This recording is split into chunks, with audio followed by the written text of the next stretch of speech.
nilisema watu wekelee Fulham. Sawa sawa. Sasa hii game ingine ilikuwa against BHA. Yes. Now need you guys to understand kwanza. Yes. Coach wa BHA ni kijana mdogo sana. Coach wa Brighton ni kijana mdogo sana. Okay. Yes. Ted can actually confirm. Yes. Like as compared to the average age of managers, he's just a new kid on the block. Okay. Sawa. To also need you to understand that this is normally like my backup team. BHA, juu logo inakuwa kanyonde fulani. Inakaa logo ya kinywaji fulani, sitaki kuitaja. Yeah. So, juu ya disco. Wow.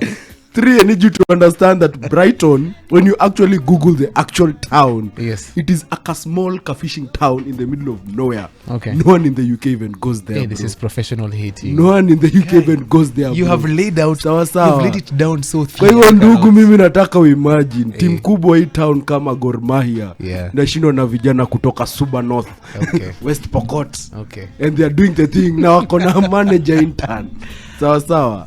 Hey. Okay, we're not proud of what happened. I am over the weekend. We're not, and I'm hoping that we're going to redeem ourselves. I don't. And we have a lot of other games. We'll begin with Aston Villa and Arsenal.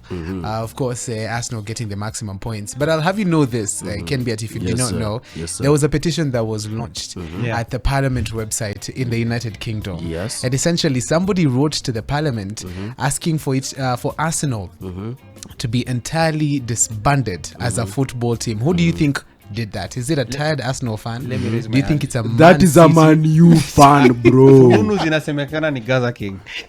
Hapana, Gaza kwanza, hiyo kwanza Nunu zinasema ni Gaza. That cannot happen kama hawajafukuza Ten Hag. Unajua Arsenal itakuwa disbanded na bado Gaza apandwe na pressure. Unaona? Itakuwa disbanded ndio, lakini one shida iko Arsenal. The problem was within. Unatafuta excuse huku nje na shida iko ndani. All right, that was just a by the way. So about that game, I'll be there. I'll ask you to talk about it. Yes, sir. What did you guys do, right? Aston Villa, our Tushimboga as compared to you guys. Hapana, hiyo inakuanga team ya intern. Kuna intern pale hivyo anaitwa Unai Emery. Mr. Good Evening. Yes. He was once our coach. So he knows us from the inside. Absolutely. And inside man. And by the way, Nani was also under him at one point. Ateta. Yes. So I feel like this is typically student versus the master, and the student apparently seems to be winning when we look at our track record. Not surprisingly, mzee, unajua kidogo unafungia waliangukia. Hakuna mambo ya kuangukia. Sawa. Kuna wenye walianguka wanadhani wengine wanaangukia. Wait, maliza mambo ya Brighton na Man U. Pause. Right now we're focusing on Arsenal. I have to enjoy this win. I have to savor it because there's more to come. Yes. And apparently from hizo teams tunatanga big 4, big 5.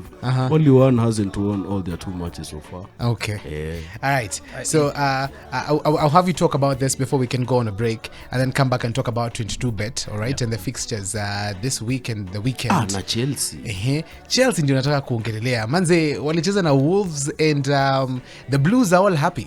They have a big smile on their faces because they feel like this is some sort of hope, a tad bit of hope. 6-2.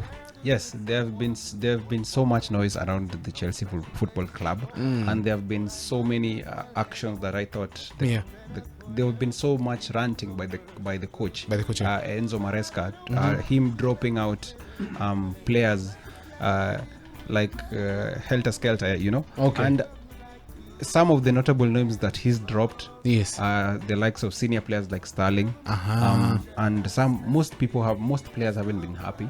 But from this win, I think Maresca has been able to back up whatever he's been doing. Because he's been saying that he doesn't have minutes for some players. And from what we saw from the results, he's backing up whatever he said. So you can't say anything about it when he has the results to back it up, But all in all, I think he's found his starting 11. Yes. And that's good. Kudos to Madueke. He scored a really, really, really good hat-trick. Cole Palmer is still shining, and I hope he still goes on to shine. As much as I miss him at City, I hope he still goes on to shine. We wish you well. He's a quality player. What I think Chelsea needs, I think it needs some senior heads in that team because they have so much talent, so much talent potential. But I still think they need some mature, experienced heads in that team. Because when you think about it, the longest serving player in that squad, sidhani kama amemaliza 3 seasons.